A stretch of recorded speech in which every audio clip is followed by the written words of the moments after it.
मुलांनो, आजच्या या सायन्सच्या तासात आपण सहावा पाठ पाहणार आहोत. 6th लेसन आहे. त्याचं नाव आहे सबस्टेन्सेस इन डेली युजेस, म्हणजेच पदार्थ आपल्या वापरातील. आपल्याला माहिती आहे रोज छोटे छोटे पदार्थांपासून मोठ्या सगळ्या वस्तू काय पदार्थ आहेत. तर त्या पदार्थ जे आहेत किंवा वस्तू ज्या आहेत त्या सूक्ष्म कणांनी बनलेल्या असतात. आता माझ्या हातात हा खडू आहे, बरोबर आहे की नाही. त्याला जर मी कशांतरी हे केलं डस्टने किंवा अगदी मी माझ्या नखाने कोरायचा जर प्रयत्न केला तर बारीक डस्ट पडताना दिसते तुम्हाला. म्हणजे काय, हा खडू कशाने बनले, एकदम छोट्या छोट्या कणांनी बनलेला आहे. तर प्रत्येक पदार्थ जो आहे, प्रत्येक वस्तू जी आहे ती सगळी कशाने बनलेली असतात, ह्या सूक्ष्म कणांनी. सूक्ष्म म्हणजे काय, लहान. All the objects are made from small particles. Small particles, particles म्हणजे कण आणि स्मॉल म्हणजे सूक्ष्म लहान. अशा छोट्या छोट्या कणांनी बनलेल्या असतात. आता हे जे घटक आहेत, जे पदार्थ आहेत, त्यामध्ये त्याचे दोन प्रकार पडतात. पहिला प्रकार आहे नॅचरल सबस्टेन्सेस आणि मॅनमेड सबस्टेन्सेस. हा पहिला प्रकार आहे त्याचा आणि हा आहे दुसरा प्रकार. नॅचरल म्हणजे काय, नैसर्गिक. नैसर्गिक सबस्टेन्सेस, जे पदार्थ आपल्याला कुठून मिळतात, निसर्गातून मिळतात. निसर्गातून मिळतात त्यांना म्हणतात नॅचरल सबस्टेन्सेस. याचेही दोन प्रकार आहेत. आता याच्यामध्ये बायोटिक आणि अबायोटिक. बायोटिक सबस्टेन्स म्हणजे काय, तर जैविक पदार्थ. जे जैविक पदार्थ यांना म्हणता येईल. म्हणजे जे सजीव वगैरे आहेत त्यांच्यापासून जे घटक आपल्याला मिळतात ते बायोटिक मध्ये आले. दुसरे आले अबायोटिक. अबायोटिक म्हणजे जैविक नाहीये पण त्यांचा वापर आपण करतो, निसर्ग आपल्याला देतो. इथे जमिनीवर असलेली जी माती आहे, जे सॉइल आहे, एअर आहे, तर हे काय सजीव म्हणता येईल का यांना, नाही, हे सजीव नाहीये. पण तरी सुद्धा आपण आपल्या विविध वस्तू बनवण्यासाठी, माठ बनवण्यासाठी माती लागते. शेती करण्यासाठी आपल्याला काय लागतं, माती लागत असते, जमीन लागते ना. मग हे कशाचा आपण याचा वापर करतो, देतं कोण, निसर्ग देतं. तर असे जे पदार्थ आहेत जे जैविक नाही आहेत त्यांना म्हणतात अबायोटिक. याचेही अजून दोन प्रकार या नॅचरल सबस्टेन्सेस मध्ये पडतात. ते म्हणजे काय, प्लांट ओरिजिन आणि ॲनिमल ओरिजिन. म्हणजे काय, तर साधारणपणे प्राणीजन्य पदार्थ, प्राण्यांपासून जे पदार्थ आपल्याला मिळतात त्यांना म्हणतात प्राणीजन्य पदार्थ. It means animal origin. हा, म्हणजे जे प्राणी आहेत, प्राण्यांपासून मिळतं ना, दूध मिळतं, कातळे मिळतात, मांस मिळतो, त्यात लोकर मिळतं. तर हे कोण देतात, प्राणी देतात, म्हणून ते प्राणीजन्य पदार्थ. दुसरा त्याचा प्रकार आहे प्लांट ओरिजिन. म्हणजे काय, वनस्पती जे आहे त्या वनस्पतींचा वापर आपल्यासाठी, लाकूड मिळतं वगैरे, ना. तर हे काय आहे, वनस्पतीपासून मिळतं, त्यांना प्लांट ओरिजिन म्हणजेच काय, वनस्पतीजन्य पदार्थ असे म्हणतात. आणि त्यानंतर म्हणजे मानव निर्मित. निसर्गापासून जे पदार्थ मिळतात त्यावर काही प्रक्रिया केली जाते, प्रोसेस केली जाते आणि प्रोसेस केल्यानंतर काही वेगळे पदार्थ तयार होतात. ते म्हणतात, ते जे आहेत पदार्थ ते मॅनमेड सबस्टेन्सेस, मानव निर्मित पदार्थ असे म्हणतात. आता याच्यामध्ये आता काही पदार्थांचं आपण निर्मिती जी आहे ती पाहणार आहोत. पदार्थांची निर्मिती कशी होते, कसे तयार केले जातात. First one is rubber. तर रबर घेतलं तर रबर तुमच्या याच्यामध्ये पेन्सिलने लिहिलेलं खोडण्यासाठी रबर वापरतात, बरोबर आहे. डोक्यात काहीतरी बांधण्यासाठी काय करतात, रबर यूज होतो. त्याच्यानंतर आणखी कागदाचा गठ्ठा बांधायचा असेल त्याच्यासाठी पण रबर यूज होतो, बरोबर की नाही. तर हे प्रत्येक वेगवेगळ्या प्रकारचे रबर आहेत. आता रबर कशा पद्धतीने कुठं मिळतं आपल्याला, तर हे रबर सुद्धा नैसर्गिक आणि कृत्रिम. कृत्रिम म्हणजे मानव निर्मित एक आलं, त्याच्यानंतर नैसर्गिक म्हटल्यानंतर निसर्गातनं मिळणार, अशा दोन्ही प्रकारचं असतं. आता रबर जे आहे ते एका विशिष्ट झाडापासून मिळतं. आपल्या बागेमध्ये रबराची झाडं आहेत, पण त्याचा जो उगम आहे तो कुठला मानला जातो, तर तो ब्राझीलमध्ये त्याचा शोध लागला असं म्हणता येतं. आता रबर जे आहे ते रबर एका झाडापासून, झाडाचं जे चीक निघतं की नाही, ते झाडाच्या चिकापासून तयार होत असतं. आणि ते जे चीक तयार होतं ते चिकाला म्हणतात लॅटेक्स. काय म्हणतात त्याला, लॅटेक्स. तर बघा तुम्ही कोणतंही रुईचं वगैरे असेल तर ते रुईचं एखादं थोडीशी फुलं तोडली किंवा पान तोडलं तर त्यातनं आपल्याला पांढरा पदार्थ निघताना दिसतो, बरोबर की नाही. तर त्या पद्धतीने या रबराचं जे झाड आहे त्याच्यातनं पण तो चीक गळत असतो. तर हा पांढऱ्या रंगाचा आहे, त्याला या रबराला विशिष्ट प्रकारचा गंध पण असतो आणि रंगाला कसा असतो तो पांढरा असतो. पण आपल्याकडे येताना काही वेळेस काय होतं, काही रंगीत रबर पण दिसतात ना. आता त्याच्या पुढे काय, तर पुढे वल्कनायझेशन. वल्कनायझेशन म्हणजे काय, तर साधारणपणे आपल्यापर्यंत जे रबर येतात ते वेगवेगळ्या प्रकारचे. केसांना बांधण्यासाठीचा रबर वेगळा, काही लूज रबर्स असतात, थोडं रबर वेगळ्या प्रकारचं असतं. ते हे वेगवेगळे प्रकारचे जे रबर आहेत ते तयार करण्यासाठी काय केलं जातं, तर रबरच्या चिकामध्ये सल्फर म्हणजे गंधक हे मिसळलं जातं. म्हणजे त्यातनं चिक कसा असेल, साधारणपणे दुधासारखं दिसतं की नाही, असं पातळ पदार्थ लिक्विड वाटतं हा ना, तिजून काही खूप हे होणार नाही. मग त्याला एक कठोरपणा येण्यासाठी, कडकपणा येण्यासाठी त्या रबरामध्ये काय मिक्स केलं जातं, तर गंधक मिसळलं जातं. गंधक मिसळलं जातं म्हणजे सल्फर जे आहे ते त्याच्यामध्ये ॲड केलं जातं आणि नंतर ते तापवलं जातं. आता तापवल्यानंतर वेगवेगळ्या प्रकारचे जे रबर आहेत त्या वेगवेगळ्या प्रकारच्या रबरांना वेगवेगळ्या प्रमाणात ते गंधक मिसळलं जातं. तर ही जी प्रक्रिया आहे रबर तयार करण्याची, ज्यामध्ये रबराच्या चिकामध्ये रबरमध्ये काय केलं जातं, काही रसायनांबरोबर सल्फर हे ॲड केलं जातं आणि तापवलं जातं. तर ही प्रक्रिया जी आहे याला म्हणतात वल्कनायझेशन. काय म्हणतात त्याला, वल्कनायझेशन. आणि या पद्धतीचा जो शोध आहे तो चार्ल्स गुडइयर या नावाचे जे वैज्ञानिक होते त्यांनी केलं होतं. आता ते काही प्रॉपर प्रोसिजरने नाही केलं. एकदा काय झालं, या चार्ल्सनी असाच रबर घेतलं आणि रबर घेतल्यानंतर गंधक घेतलं, असं दोन वेगवेगळे आहेत आणि चुकून एका स्टोव्हवर पडलं. स्टोव्ह धगधगतं होतं, पेटत होतं आणि त्यामुळे त्या पेटल्यानंतर जेव्हा ते स्टोव्ह विझला तर त्यावर जे रबर जमा झालं होतं ते पाहिलं तर आहे त्या स्थितीमध्ये पडताना लिक्विड स्वरूपातलं होतं, पण नंतर मात्र ते कडक झालं. मग त्याने त्याचा शोध घेतला, अरे कडक होत आहे म्हणजे याच्यात आपल्याला सुधारणा करू शकतो. तर ती योग्य प्रोसिजर करून त्यांनी त्याचा शोध लावला होता. तर अशा वेगवेगळ्या प्रमाणामध्ये वेगवेगळ्या रबराचे जे प्रकार आहेत ते तयार करण्यासाठी काय केलं जातं, वेगवेगळ्या प्रमाणात गंधक मिसळलं जातं. जास्त कडक करायचं असेल तर थोडं जास्त प्रमाणात गंधक मिसळलं जातं, थोडंसं जास्त लूज हवं असेल तर गंधकाचं प्रमाण थोडं कमी केलं जातं. आता त्याच्यानंतर दुसरा जो घटक आहे, पहिला आपण पाहिला रबर, दुसरा आहे पेपर. अच्छा, मागे एक हे पाहिलं का, ऑलिम्पिक झालं होतं, आय थिंक चायनामध्ये झालं होतं. तर त्यामध्ये त्यांनी त्यांची संस्कृती दाखवताना एक कागद कसा तयार होतो त्याची प्रोसिजर तिथे दाखवली होती. कशा पद्धतीने त्याचा हे झालं.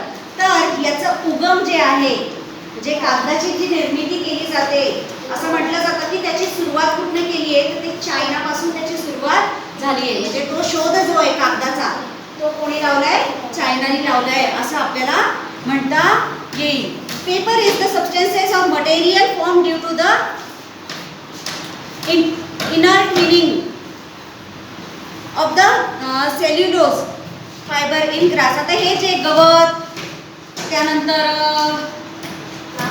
लाकूड आहे, त्याच्यानंतर काही चिंधे आहेत, या सगळ्यांचा वापर करून रद्दी कागद जे असतील तर त्या असे जे पदार्थ आहे अशांचा वापर करून काय केलं जातं, सेल्युलोज धागे जे आहेत ते एकमेकात मिसळले जातात हे सगळे पदार्थ आणि त्यांचा मिसळल्यानंतर त्यांचे धागे तयार होतात, त्याला म्हणतात सेल्युलोज धागे. आणि एकामेकामध्ये गुंतून त्यांचं असं जाळ्यासारखं तयार होतो आणि तो जो पदार्थ आहे जी जाळीदार तयार झालेला तो म्हणजे काय, कागद आहे असं ते म्हणता येईल. म्हणून हे जे धागे सेल्युलोज धागे म्हणून ओळखले जातात. आता ह्या कागद निर्मितीची पण एक विशिष्ट अशी प्रक्रिया आहे. सगळ्यात आधी काय करतात तर वृक्ष जे आहे, साधारणपणे सूचीपर्णी वृक्ष जे आहे त्या सूचीपर्णी वृक्षापासून याची निर्मिती केली जाते. सूचीपर्णी वृक्षापासून त्यातनं त्या झाडाचे ओंडके जे आहेत ते घेतले जातात. पुढे ते ओंडके घेतल्यानंतर कट करून त्याची जी साल आहे वरची ती साल आधी काढली जाते. त्याच्यानंतर परत त्याचा अगदी भुकटी तयार करता येईल, ती भुकटी तयार करता येते, त्याला कापले जातं, बारीक त्याचं बारीक करण्यात येतं ते. आणि त्याच्यानंतर परत रंग, वेगवेगळ्या प्रकारचे रंगद्रव्य जे आहेत ते रंगद्रव्य सुद्धा त्याच्यामध्ये मिसळले जातात काही. आणि पुढे काही रंगद्रव्य प्लस तो जो लाकडाचा जो भुसा तयार झालेला असतो तो, त्याच्यानंतर अजून विशिष्ट प्रकारचे त्याच्यामध्ये थोडे केमिकल असे वापरून त्याच्यामध्ये काय होतात, तो लगदा तयार करतात. आणि लगदा तयार केल्यानंतर मात्र त्या रोलर्सच्या मदतीने तो लगदा त्याच्यात टाकून त्याच्यावरून तो रोलर फिरवले जातात. म्हणजे तो सपाट केला जातो तो लगदा एकदम पातळ. आणि तो पातळ तयार करून जे शीट तयार होतात ते म्हणजे काय, कागद आहे. आता कागदाचा वापर तर आपल्याला माहीतच आहे. आपलं होतंय का, कागदाशिवाय होतंय का. आपल्या हातात जी पुस्तकं आहे ती कागदापासूनची आहे, तुमची वही कागदापासून आहे. म्हणजे हा कागद तयार करण्यासाठी वृक्षांचा वापर केला जातो. वृक्षांचा वापर केला जातो, त्यांना तोडावं लागतं अर्थात. तर याचा अर्थ वृक्षतोड होते ते कागद निर्माण करताना. म्हणून आपण कागद काय करायचंय, जपून वापरायला पाहिजे. वह्या फाडल्या नाही पाहिजे. कागदाचा पुनर्वापर करता आला तर तो केला गेला पाहिजे. त्याच्यानंतर आता हे तर झाले काही. या पदार्थाच्या व्यतिरिक्त आणखी काही पदार्थ जे आहेत ते आपण वापरत असतो. त्यातला पहिला पदार्थ जो आहे, आता वस्त्र जे आहेत, पुढे कृत्रिम धागे, याच्यानंतरचा जो आहे तो आहे कृत्रिम धागे. It means artificial synthetic fibres और थ्रेड.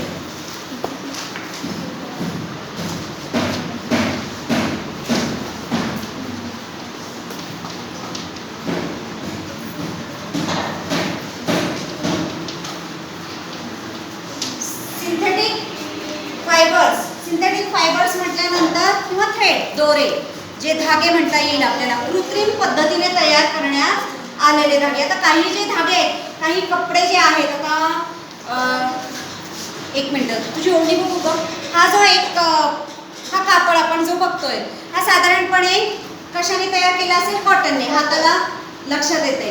तर जसे काही पदार्थ आपण काही कापड जे आहेत, वस्त्र जे आहेत ते पूर्वीपासून कॉटन म्हणजे काय, कापसापासून तयार करतात. त्याचे दोरे तयार करून वस्त्र तयार करतात. पण जेव्हा खूप मोठ्या प्रमाणावर वस्त्रांची गरज निर्माण झाली, धाग्यांचा खूप वापर वाढला, तर त्यावेळेस कृत्रिम पद्धतीने धागे तयार करावे अशी एक कल्पना मांडली गेली. आणि त्यानंतर हे सिंथेटिक फायबर्स जे आहेत किंवा थ्रेड जे ते तयार करण्यात आले. आता याच्यामध्ये काय, नायलॉन या धाग्यात सगळ्यात आधी, या धाग्याचा जो नायलॉन, त्याचं नाव काय,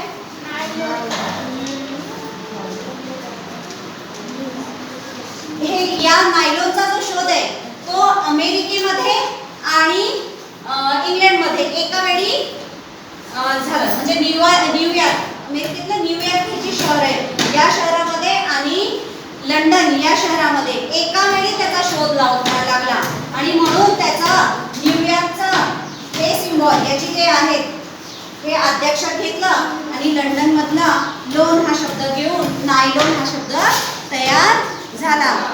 आणि म्हणून त्याचं नाव काय, नायलॉन असं देण्यात आले. आता याचे नायलॉनचे धागे आहेत ते कसे असतात, जलरोधी असतात. जलरोधी म्हणजे पाण्यात भिजत नाही, भिजून कुजत नाही, त्या प्रकारे चमकदार असतात आणि मजबूत असतात. त्याचप्रकारे ट्रान्सपरंट असतात, आरपार बघू शकतो अशा पद्धतीचे असतात. त्यामुळे वस्त्र निर्मिती करण्यासाठी, काही कापड निर्मिती करण्यासाठी त्याचा उपयोग होतो. मासेमारी करताना जे जाळे तयार करतात की नाही, तर ते जाळे तयार केले जातात, त्याच्यासाठी या नायलॉनचा वापर होतो. किंवा दोरखंड करण्यासाठी सुद्धा. अगदी मी माझ्या गळ्यात ही जी माळ आहे तर ह्या माळ ओवण्यासाठी सुद्धा नायलॉनचा दोरा वापरला जातो. त्याच्यानंतर दुसरा जो प्रकार आहे तो आहे रेयॉन. आता हे जे रेयॉन, हे कापड जे तयार होतात, हे जे दोरे तयार होतात ते कापूस आणि लाकूड, कापूस आणि लाकूड या दोघांचा लगदा जो आहे तो सोडियम हायड्रॉक्साईड नावाचं जे रसायन आहे, केमिकल आहे, त्या सोडियम हायड्रॉक्साईड केमिकलमध्ये त्याला आधी विरघळवून त्याचं द्रावण तयार करतात आणि त्या द्रावणापासून मशीन्सच्या साहाय्याने, मशीन्सची हेल्प घेऊन त्याच्यापासून कृत्रिम दोरे तयार, धागे तयार करता येतात. एक अशी विशिष्ट अशी चमक त्याला असते, चमकदार असतो आणि म्हणून त्याला कृत्रिम रेशीम असे म्हणतात. सूर्यकिरण जर पडले तर त्या सूर्यकिरणांवर सूर्यकिरण पडल्यावर ते चमकदार असतं आणि म्हणून त्याचं नाव रेयॉन असं म्हटलेलं आहे. त्याच्या व्यतिरिक्त डेक्रॉन, टेरिलिन आणि टेरिन हे पण जे आहे. आता यांचं आहे का, various hydrocarbons obtain from mineral oils are use for to make polymer chains. आता या प्रकारचे जे आहेत खनिज जे तेल आहे त्या खनिज तेलापासून मिळणारे हायड्रोकार्बन जे घटक आहेत त्या हायड्रोकार्बनच्या घटक आणि बहुवार्षिक शृंखला तयार करण्यासाठी या सगळ्या यांचा वापर करून खनिज तेलापासून हे रेयॉन, टेरिलिन आणि टेरिन हे कापड किंवा दोरे धागे तयार केले जातात. यापासून तयार झालेले जे धागे ते थंड झाल्यावर एक अखंड असा लांब तंतू त्याचा बनतो आणि या तंतूंना पीळ देऊन ते तंतू जे ते एकामेकात गुंतवून काय करतात, धागा बनवत असतात. याच्यासाठी विविध प्रकारची रसायने जी आहेत ते इथे वापरले जातात. Different types of chemicals are use to make threads of various properties. असे वेगवेगळे प्रकारचे करण्यासाठी धागे तयार करण्यासाठी म्हणून ते रसायन वापरले जातात. याच धाग्यांना डेक्रॉन, त्याच्यानंतर टेरिलिन आणि टेरिन असे नावे देण्यात आली आहेत. आता काही जे नैसर्गिक आहेत आणि काही जे सिंथेटिक आहेत. आता हे सिंथेटिक धाग्यांचा जर वापर केला तर त्याचे काही चांगले गुण पण आहेत आणि काही अवगुण पण आहेत. आता गुण काय, तर हे धागे खूप मोठ्या प्रमाणावर मशीनने तयार होतात, खूप मोठ्या प्रमाणावर तयार केल्या जाऊ शकतात. त्याला लागणारी कॉस्ट पण कमी आहे. त्याचप्रकारे मजबूत असतात आणि दीर्घकाळ टिकू शकतात. त्यानंतर ते can be use for a long time. दीर्घकाळ वापर त्याचा होऊ शकतो. जलरोधी असतात. वॉटर रिपेलेंट असल्यामुळे ते काय होतात, भिजत नाही आणि भिजत नाही म्हणून ते खराब पण होत नाही. They are light weight and comfortable to wear. कसे असतात, हलके असतात आणि घालण्यासाठी पण सोयीस्कर असतात. त्यांच्यामध्ये एक चमक असते आणि त्याच्यानंतर ते घातल्यानंतर आपलं जे व्यक्तिमत्व जरा चांगलं खुलण्यास त्याची मदत होत असते. त्यानंतर clothes made from this threads are wrinkle free. त्याला इस्त्रीची पण गरज नाही. आपण जसे कॉटनचे कपडे घातले आणि जर असेच ठेवून दिले तर ते चुरगळतात, हा ना, इस्त्री करावी लागते त्याला. पण हे जे आर्टिफिशियल किंवा सिंथेटिक फायबर आहे यांचे घातलेले जे कपडे असतात त्यांना इस्त्रीची विशिष्ट गरज नसते. पण हे जरी त्याचे ॲडव्हान्टेजेस असले तरी काही सुद्धा त्याचे दोष सुद्धा असतात. आता जलरोधी आहे याचा अर्थ ते पाणी शोषून घेतं का, नाही घेत. आता पाणी शोषून घेत नाही म्हणून आपण जर ते कपडे घातले तर उन्हाळ्याच्या दिवसामध्ये आपला घाम पण शोषून घेणार नाही आणि त्यामुळे आपली त्वचा जर त्याच पद्धतीचे आपण कापड जर घालत राहिले सिंथेटिक फायबर्सचे तर आपल्या शरीरातला घाम न शोषल्या गेल्यामुळे त्वचेचे आजार होऊ शकतात. त्याचप्रकारे आपण विशेषतः घाम जर असेल उन्हामध्ये ते जास्त वेळ कपडे तसेच घालून राहिले, जास्त दिवस वापरले त्याच पद्धतीचे कपडे तर शोषल्या न गेल्यामुळे ओलसरपणा जो आहे तो आपल्या बॉडीमध्ये कायम राहत जाईल आणि त्यामुळे सिंथेटिक फायबर्स जे आहे ते लवकर पेट घेणारे असतात. लवकर पेट, जसं सुती कापडाला पेट उशिरा घेतला जातो, पण सिंथेटिक जर असेल, जर तशी सिंथेटिकची साडी घातली असेल आणि एखादा स्टोजवळ वगैरे गेलं तर ते पेट लवकर घेतं आणि शरीराला चिटकून बसत असतं. हे त्याचं खूप जास्त म्हणजे दोष त्या सिंथेटिक फायबरचा आहे. धाग्यांचे सूक्ष्मजीवांद्वारे विघटन होत नाही. ज्या घटकांचं विघटन होतं ते घटक विघटन होऊन परत निसर्गात मिसळतात, त्या मातीत विघटन होऊन नष्ट होतात, नवीन तयार होतात, तसेच तसे पडले राहत नाही. पण हे सिंथेटिक फायबर जे ते मात्र तशा पद्धतीने राहत नाही, विघटन होत नाही आणि मग विघटन होत नाही अर्थात ते तसेच राहिले तर प्रदूषणाची पण काय होते, भीती होऊ शकते. प्लास्टिक विघटन होतं का, नाही होत आणि म्हणून ते तसंच पडून राहतं आणि पडून राहिलं की मग काय होतं, पोल्युशन त्यामुळे होत असतं. तर या ठिकाणी आपण आपल्या रोजच्या वापरात जे जे पदार्थ असतात त्या पदार्थांचा इथे अभ्यास केलेला आहे. त्या पाठाचा स्वाध्याय तुम्ही सोडवायचा आहे. थँक्यू.